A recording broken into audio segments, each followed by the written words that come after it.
Hello friends, welcome to Quest for Knowledge. Today I have brought the model question paper 2 of economics with question and answer so that you can easily write your assignment on time.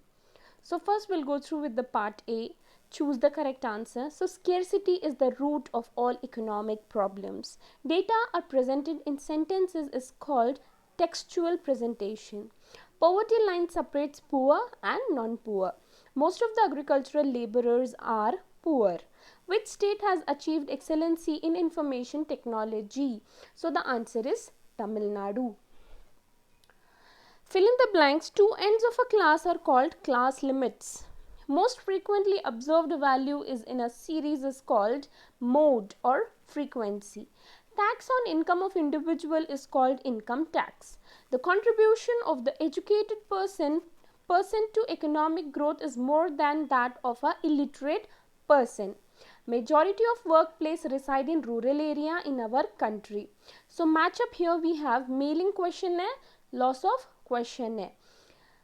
Sigma n total number of observations, CPI consumer price index, better gender and equity a positive development, white revolution milk production. So what is a variable? The value which keeps changing from time to time and year to year are called as variable. What is pie chart? A pie chart is a circular statistical graphic which is divided into slices to illustrate numerical proportion. What is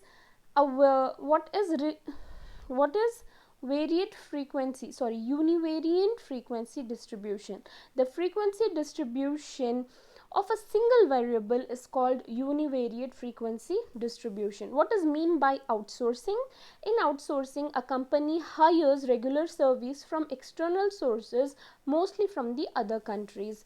What is seasonal unemployment? Okay, seasonal unemployment occurs due to seasonal nature of work. It is found in those economic activities which are depending upon nature. So now let's move on to the part B. Write any two resources which have alternative uses. The two resources is water and land. Mention the two sources of data, primary and secondary. Differentiate inclusive and exclusive method of classification. Inclusive method includes is the upper class limit in a class interval. The exclusive method excludes the upper class limit in a class interval. What are the types of bar diagram? The types of bar diagram are simple bar diagram, multiple bar diagram, component bar diagram. Answer in 4 sentences each. What do you mean by disinvestment? Disinvestment refers to the process of transferring the ownership from the public sector to private sector, people through sale of equity of public enterprise to private sector. List the feature of poorest household. So the feature of the poorest household are starvation, hunger, lack of basic literacy and lack of skill. What are the indicators of educational achievements in a country? So the education achievement in a country can be known with the indicator like public literacy level, primary education completion rate, youth literacy rate. How many lenders exploited the rural farmer? At the time of independence, money lenders exploited the rural farmer by lending to them on high interest rate and by manipulating the account to keep them in debt trap. Name the two life-giving sources of fishing community. The life-giving sources of fishing community are river, lakes, tanks, ocean, sea. Let's move on to the part C. Briefly explain how statistics helps to study economic. Statistics is very important part in economics. Statistics is production helps in adjusting supply to demand. Statistics of consumption also help us a lot. It tells us the way of which people of different parts of the society spend their income. This helps to find the standard of living of the people. In distribution also, statistics plays an important role that how the national income can be calculated, how it has to be distributed. This question cannot be answered without statistics. In solving the problem of rise in prices, it helps. Growing population and unemployment also, one has to rely on statistics. To measure GNP and GDP, we require statistic. Analyzation of population is also done through statistics. Now, what is random sampling? Briefly explain. Random sampling is one where the individual units from the population are selected at random. Each member of the subject carries an equal opportunity of being a chosen. It is also called probability sampling. The primary types are simple, stratified, cluster, multistage, and sampling. It helps to reduce the bias involved in the sample. It is considered as a fair method of sampling. It does not require any technical knowledge as it is fundamental method. The data collected through this method is well informed. It is easy to pick the smaller sample size from the existing larger population. For example, each member in group is marked with a specific number. All the above points explain the importance and meaning of random sampling. Now this is, we have drawn the format and table, and in that we can identify the component. So the format of a table is as follows: life expectancy rate in India, table number, title of the table, head note. So here column heading in year, male, female, total. So in this you can as it is copy down. Let's move on to the 4 marks. So answer any 4 in 12 sentences here. Briefly explain the financial sector reforms. Financial sector includes financial institution. Financial institutions are commercial bank, investment bank, stock exchange and foreign exchange market, etc. This financial sector was controlled by RBI, is controlled by RBI. It was controlled through various rules and regulation. The main aim of this reform in the is to reduce the role of RBI. The reform led to the increase of many private sector banks. Banks started to take this own decision on several issues. Banks were given freedom to fix their own interest rate. Even foreign banks are also allowed to function in our country. Commercial banks are allowed to expand their branches. Foreign investment limit also raised to 50%. So what do you mean by growth oriented approach to poverty reduction? So the below are the points tell us about the growth oriented approach. The main objective of planning in 1950s and 1960s was based on economic growth, which increased the GDP and per capita income to reduce poverty. It was felt that under the developed region and backward section of community would be benefited. Though the rapid industrialization through the rapid industrialization and also through the green revolution, but this attempt has not succeeded because of rapid growth in the rate of population. Another reason was lack of proper implementation of land reform. It had widened the gap between the rich and the poor. The green revolution exhibited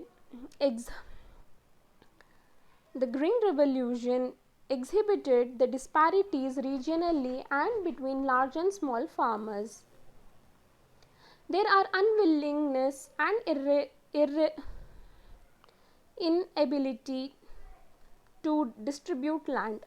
Economists state that the benefit of economic growth have not trickled down the poor. Education is considered to be an important input for the development of the nation. How? Education is considered to be an important input for the development of the nation because spending on education is similar to spending on capital goods by companies, with the objective of increasing future profits over a period of time. Likewise, people generally invest in education with the above objective. Investment and education promotes economic growth. Investment on education helps to gain skill. Gaining skill is required to create more in the income of the people. It also helps in providing widespread employment and also income generating opportunity for the people. And the development of the country is very much dependent on the level of education of the people residing. It helps in building the society and develop good citizen. All the points tell us the importance of education in the development of the country. Now let's discuss the need for promoting women education in India. There is a need to promote women education in India for various reasons. It improves economic development, social status of women, its favorable impact on fertility rate, health care of women and children, Indian society has always been skewed towards female regard to education. So this has resulted in the poor development of women in regard to education. So the following point will help you out in understanding why education is more important to the women. Now here we'll move on to the part D. As you can see, this one is the question to which you can write this answer. Second question to which you can write this one answer.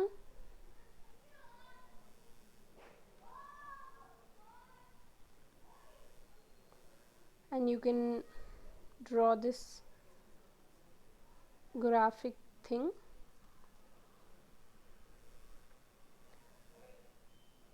So we need to answer any two. So first we'll move on with the causes of poverty. So as you can see, the causes of poverty are generally related to institutional and social factor of a country. The major cause of poverty are Britishers are ruthlessly exploiting our country during colonial rule. They destroyed our traditional cottage and small scale industry to build up their modern industry.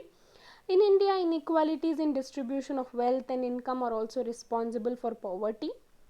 Large number of population are forced to remain under the power due to wealth in the hands of few people. Low resource base of poor both in rural and urban area in another important reason for poverty. Large section of rural people are having very little land. The income from this small holding is not sufficient. The degree of unemployment is more. And the single most important reason for poverty in India is population. There is low level of per capita income and consumption. We have a vicious circle of poverty. So poverty is both cause and effect. It's inflationary pressure. Prices of goods, food grains are increasing, and even the price of the other essential commodities. There are many social factors which influence more poverty. Illiteracy, ignorance, backwardness, these all are the things which creates more poverty in India. What role does the government play in generating employment opportunity in India? The government passed an act in parliament known as the National Rural Employment Guarantee Act 2005.